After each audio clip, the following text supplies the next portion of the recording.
Hello students, good afternoon. Welcome to our channel target physics with Lalan Sharma. तो विद्यार्थी class 12th का हम आज अगला हेडिंग पढ़ते हैं। हेडिंग क्या है? आज न्यूमेरिकल है जो हम लोग पढ़े थे इससे पहले, इलेक्ट्रिक फील्ड इंटेंसिटी। तो उस पर न्यूमेरिकल है जिसमें पहला क्वेश्चन आज का है, आप इसे देखें।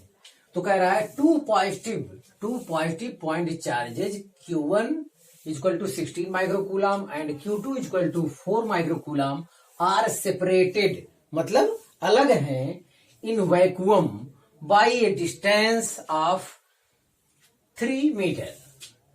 Find the point on the line between the charges where the net field is 0। मतलब दो चार्ज बच्चों यहां पर है, ये है Q1 है, वो है 16 माइक्रोकूलम, और यहाँ Q2 है, ये है 4 माइक्रोकूलम है। चलो ए भी नाम दे देते हैं। और ये इनके बीच की दूरी कितना है? 3 मीटर है। इतना ये दिया है हमको। अब ये कह रहा है वैक्यूम में रखे हैं ये 3 मीटर दूरी पर, तो फाइंड द पॉइंट बिटवीन दोनों लाइन के बीच पॉइंट वो ज्ञात करना है जिस पर नेट इलेक्ट्रिक फील्ड क्या हो? 0 हो। तो जो ज्यादा मान है उससे दूरी ज्यादा बढ़ा देंगे। तो चलो यहां बिंदु एक P रख देते हैं। तो ये वाली दूरी R1 मान लेते हैं यहां से, और ये वाली दूरी क्या कर लेते हैं?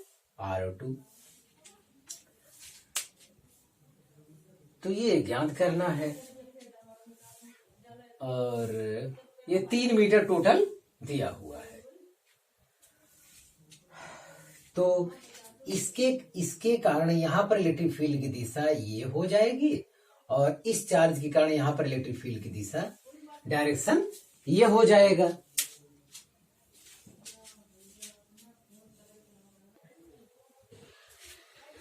तो हाँ विद्यार्थी, दो चार्ज हैं, Q1 equal to 16 microcoulomb, Q2 equal to 4 microcoulomb.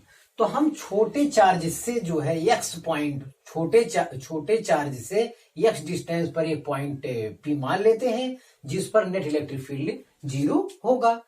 तो अगर ये इतना x मान लेते हैं तो ये टोटल है 3, तो 3 माइनस x ही इतना हो जाएगा। तो नेट इलेक्ट्रिक फील्ड मतलब E1 बराबर E2 होगा, तभी तो होगा।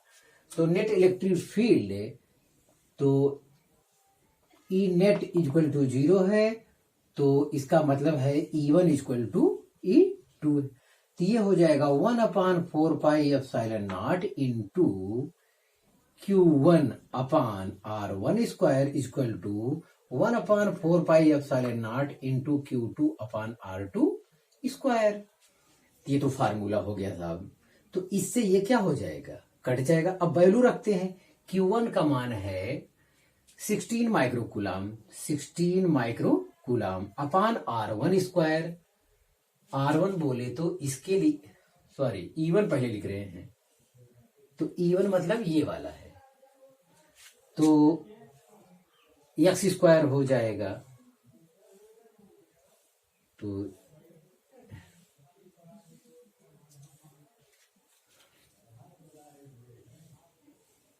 नो ठीक है, ये है 3 माइनस एक्स का होल स्क्वायर। ये होगा E1 इसका वाला, ये इधर रिपल कर रहा है, और इक्वल टू ये E2 होगा।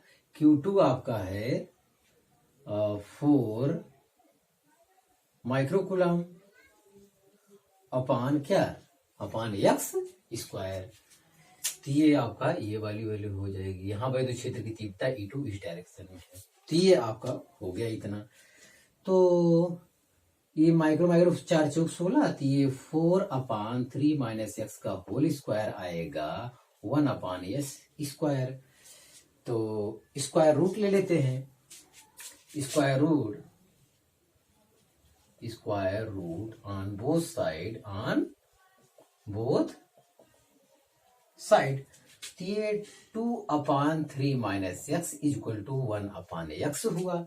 तो हम लोग तिर्यक गुणा करेंगे, तो 3x इक्वल टू हो जाएगा 2x इक्वल टू हो जाएगा 2x इक्वल टू हो जाएगा 3 माइनस एक्स। इसको इस तरफ ले आएंगे तो ये 3x इक्वल टू क्या हो जाएगा 3, तो x equal to 1, x equal to 1 metre. तो इधर से 1 मीटर की दूरी पर वो क्या होगा, नेट इलेक्ट्रिक फील्ड 0 होगा। तो आप बच्चों इसे उतार लीजिए। तो विद्यार्थी ये सवाल तो हम बोर्ड वाले लड़के ऐसे लगाएंगे, यहां तक आप पहुंचे तो x बराबर 1 मीटर, तो नेट इलेक्ट्रिक फील्ड जो है 0 होगा, छोटे आवेश से 1 मीटर की दूरी पर नेट इलेक्ट्रिक फील्ड 0 होगा। ये तो इतना लगाने पे आया। इससे पहले नेट फोर्स 0 के लिए हमने एक थ्योरी बताया था, शार्ट कट। वो शार्ट कट वाली थ्योरी इसके लिए भी लागू होगा। वहां बताया गया था x इक्वल टू ये √Q1। √Q1 मतलब छोटा वाला चार्ज यहां पे था। छोटा वाला चार्ज कौन है, जो छोटा वाला चार्ज रहेगा ऊपर रहेगा, बटे √Q1 धन √Q2 गुणे टोटल डिस्टेंस। वहां बताया गया था फोर्स की दशा में नेट फोर्स जहां पे 0 होगा, तो वो theory 100% intensity of electric field जहां 0 होगी वही केस 100% यहां भी लागू होगा। आप देखिए इस शॉर्टकट फार्मूले से ये छोटे आवेश का रूट ले लिए, फिर बड़े आवेश का रूट ले लिए, फिर इसका रूट ले लिए, गुणे टोटल डिस्टेंस कितना 3 रख दिए, तो ये 2 आ गया, और 16 वर्गमूल 4, 2 का वर्गमूल 4 वर्गमूल 2, 4 2 6 आ गया, और ये 3 3 दूनी 6, 2 2 कट गया, 1 मीटर तभी है। तो शॉर्टकट तरीके से भी ये आया। तो ये है शॉर्टकट, शॉर्टकट, हाँ शॉर्टकट मेथड। तो ये आप उतार लीजिए।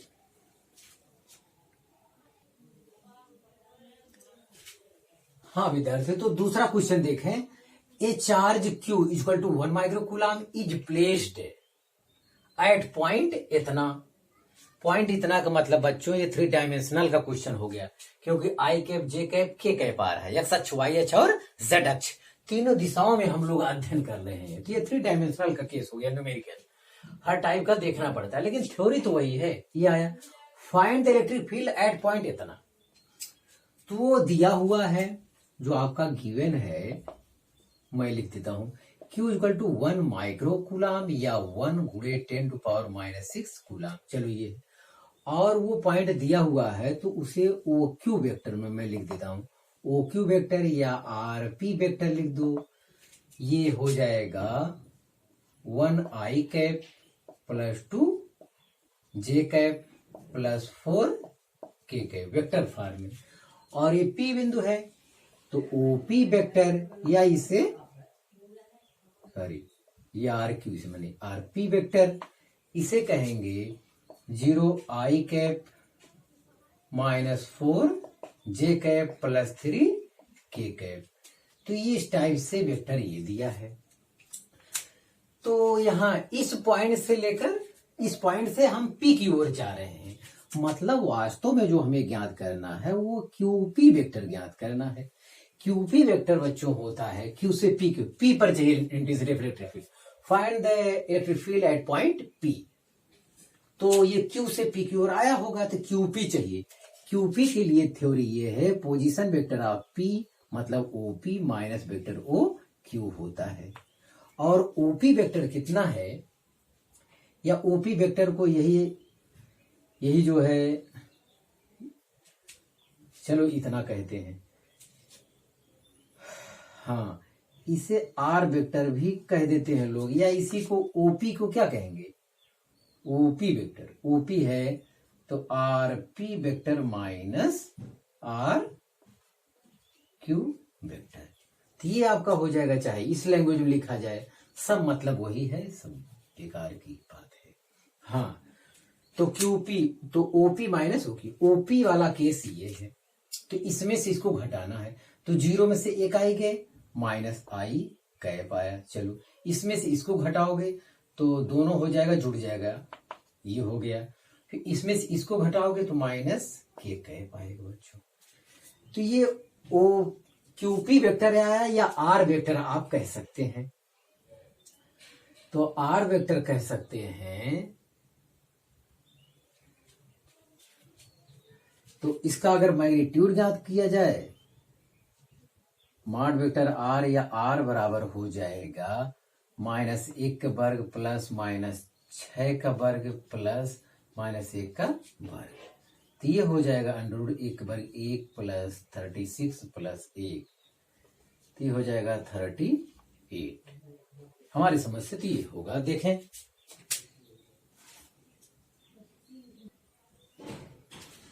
तो बच्चों intensity of electric field vector form में जो होगा तो हम लोग जानते हैं वेक्टर ई इक्वल टू होता है 1/4πε0 into Q upon mod vector R का क्यूब इंटू आर वेक्टर होता है।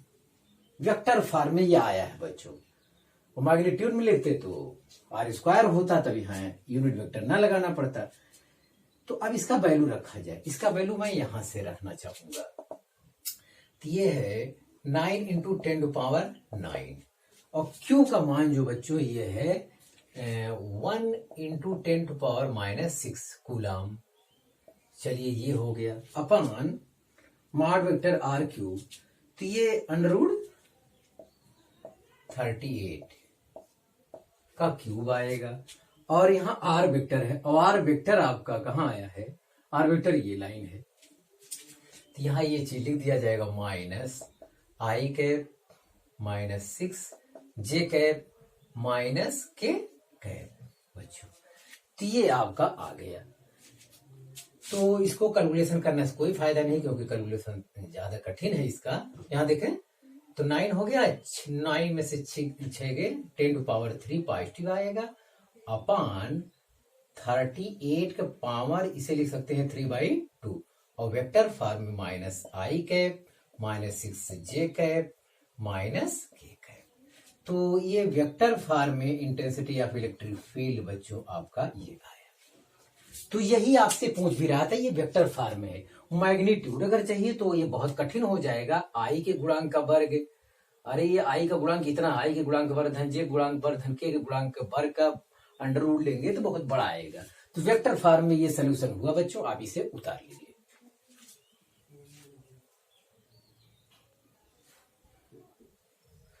तो हाँ विद्यार्थी, आज का तीसरा सवाल देखा जाए तो 3 चार्जेज ऑफ रिस्पेक्टिव वैल्यू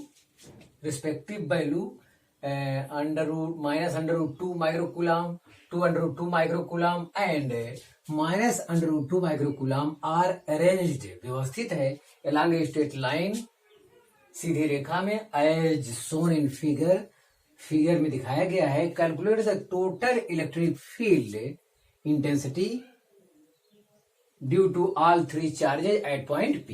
मतलब बिंदु, ये फिगर आपको इतना दिया हुआ है, वो कह रहा है कि एक चार्ज ये, एक चार्ज ये, एक चार्ज ये, तीनों चार्ज के कारण बिंदु P पर हमें टोटल इलेक्ट्रिक फील्ड इंटेंसिटी इनको चाहिए। अब बताइए कैसे ज्ञात किया जाए। तो ये 1 मीटर लंबा ये है, तो ये भी 1 मीटर लंबा है, ये भी 1 मीटर लंबा है। तो अब क्या किया जाए, देखा यहाँ पे एक ये केस हो रहा है, ये फिगर बनेगा। तो ये जाहिर है कि कितना आएगा, ये 45 बनेगा, ये भी 45 रहेगा। ये तो प्लस चार्ज है, प्लस है तो ये रिपेल करेगा। मान लेते हैं ये क्या है, E1 है, E1 तो सीधे बाहर की ओर जाएगा। अब ये दोनों जो है, ये निगेटिव चार्ज, ये भी निगेटिव चार्ज, निगेटिव चार्ज की वजह से ये, चलो इसे E3 दे देते हैं, अलग है सबसे। और ये हो जाएगा E1, इसका डायरेक्शन नीचे की ओर रहेगा। और ये भी वही चीज है, पर मैग्नीट्यूड में वो भी सेम आएगा, तो इसका भी डायरेक्शन क्या रहेगा, नीचे की ओर आएगा। तो ये 3 वेक्टर हुए। अब बिंदु P पर मैग्नीट्यूड है, तो ई नेट वेक्टर फॉर्म में वो प्रिंसिपल ऑफ सुपरपोजिशन से कोई कहे ई वेक्टर इक्वल टू हो जाएगा E1 vector plus E2 vector plus E3 vector. E net तो ऐसे लिखा जाएगा प्रिंसिपल ऑफ सुपरपोजिशन की थ्योरी से। तो लेकिन हमें वो नेट इलेक्ट्रिक फील्ड चाहिए, इलेक्ट्रिक फील्ड का मैग्नीट्यूड चाहिए। तो ये तो ऊपर की ओर है, ये दोनों का कंपोनेंट इस डायरेक्शन में ज्ञात कर लें और इसका भी कंपोनेंट इस डायरेक्शन में ज्ञात कर लें।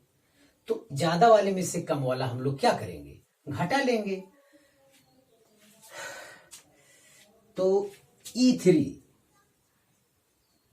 E3 में पहले ज्ञात करता हूं मैग्नीट्यूड में। यहां के कारण बिंदु P पर इलेक्ट्रिक फील्ड तो 1/4πε0 इंटू क्यू, क्यू का मतलब ये, क्यू का मतलब है 2√2 अपान r² मतलब 1 का वर्ग हो गया। तो इस भीड़ के स्थान पर केवल के ही प्रयोग करें, कोई दिक्कत नहीं है। अभी सब कट उड़ जाएगा क्या मतलब है उसका। हाँ, तो के प्रयोग करें तो E3 आया।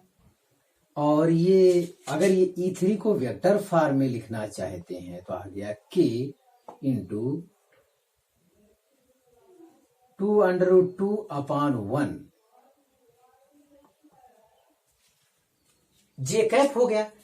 अगर इसे वेक्टर फॉर्म में लिखें, इसे x एक्सिस मान लें, इसे y एक्सिस मान लें, तो पॉजिटिव डायरेक्शन में है तो जे कैप हो गया। अब देखिए इस डायरेक्शन में आप लीजिए, इस डायरेक्शन में अगर हम लेना चाहते हैं तो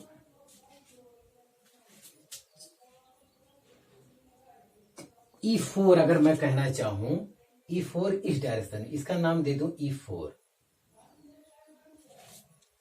तो ये हो जाएगा E4 हो जाएगा E1 cos 45, इसका ये कंपोनेंट E1 cos 45 हो जाएगा, इसका ये component E2 cos 45, E2 cos 45 हो जाएगा। और इसका जो बाबू लंबवत घटक होगा वो इक्वल अपोजिट डायरेक्शन में होने की वजह से एक दूसरे के इफेक्ट को क्या कर देंगे, निगलेक्ट कर देंगे।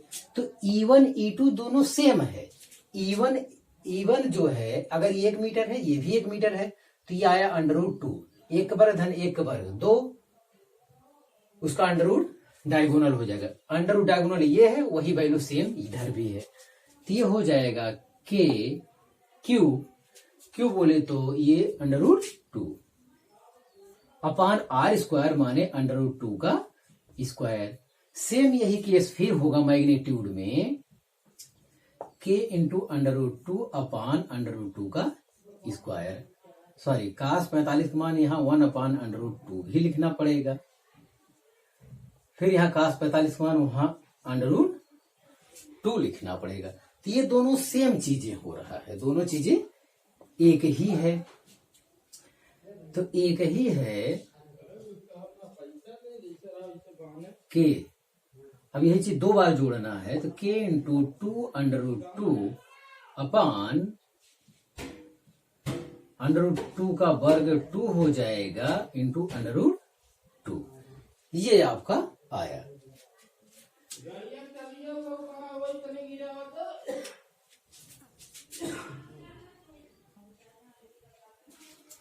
तो हाँ विद्यार्थी, हम लोग देख रहे थे तो हम E4 निकाले। E4 ये नीचे की ओर है, नीचे की ओर है तो जाहिर है कि हम क्या लिखेंगे, -j कैप।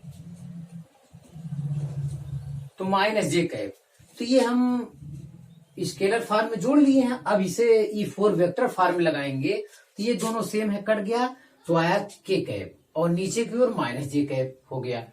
अब जाहिर है नेट के लिए ये ऊपर की ओर है, ये नीचे की ओर है, हम क्या करेंगे, वो मैग्नीट्यूड में हमें क्या करना होगा, घटाना होगा।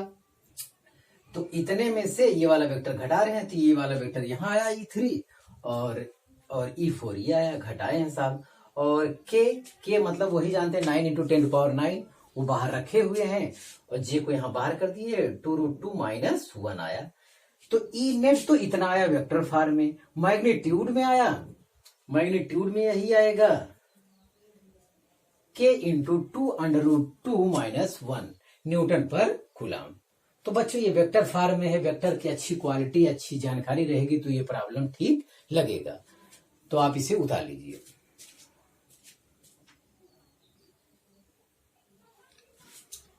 तो हाँ विद्यार्थी, अगला सवाल हम लोग हल कर रहे हैं। अगला सवाल का हल आप देखें तो ये तो केवल मैथ वाले बच्चों के लिए है और शायद नीट में भी आता हो, लेकिन बोर्ड लेवल पे मुश्किल है फिजिक्स में आना।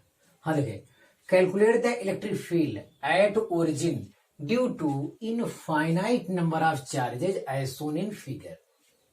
ध्यान दें, एक के ओरिजिन है, ये एक्स एक्सिस है, ये अनंत इनफाइनाइट तक गया हुआ है। 1 मीटर दूरी पर एक चार्ज क्यू है, फिर 2 मीटर दूरी पर एक चार्ज क्यू है, फिर 4 मीटर दूरी पर एक चार्ज क्यू है, फिर इस टाइप से 16 मीटर की दूरी पर एक चार्ज क्यू है, इस टाइप से अनंत तक गया। अब ये कह रहा है कि आप net electric calculate the electric field origin, O पर इलेक्ट्रिक फील्ड चाहिए। तो ओ पर electric field EO equal to हो जाएगा,